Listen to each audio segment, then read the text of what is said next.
Have you ever read a glowing review and thought, is this even real? Well, you're not alone. In 2023, Google cracked down on 45% more fake reviews than in the year before. But despite the crackdown, fake reviews are still everywhere. So why do businesses still buy 5-star reviews? And more importantly, what are the hidden risks that nobody's talking about? If you own a business or trust online reviews, you're going to want to hear this. So on my very long 16-hour flight to Uganda this year, I decided to listen to a whole bunch of SEO podcasts. And there was one in particular that caught my interest that was on Craig Campbell's podcast. He was talking about basically people that buy reviews and discussed this interesting trend or pattern that he had noticed. Basically, Google has a filter to figure out if your reviews are real or fake. And they use a variety of factors. What he was talking about, though, is that if you are a business that Google has seen a lot of fake reviews for, and they've removed a lot of those reviews, it actually makes it so that the filter on your business is stricter. So imagine this. You have a business that buys a bunch of reviews. You get a review block on your listing for, let's say, 6 months. Well, guess what? After that review block is off your listing, you're going to have an insane time trying to get new reviews to publish.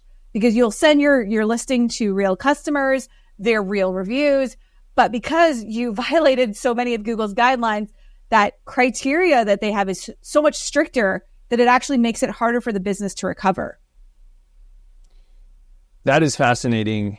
I wonder, Joy, and maybe you haven't even thought about this, maybe you have, over time, does this evolving restriction filter, however you want to think of this, does it change? Like, for instance, you've got a certain level of like a block because Google's like, man, 40% of your historical reviews were fake.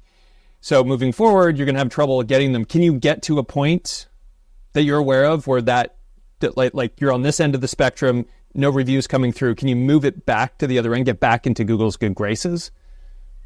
I mean, I certainly hope so. But so far for the businesses that I've seen, it's been hard, like to get off the ground. So it's like running a race with weights on your legs, like significantly harder to get those results.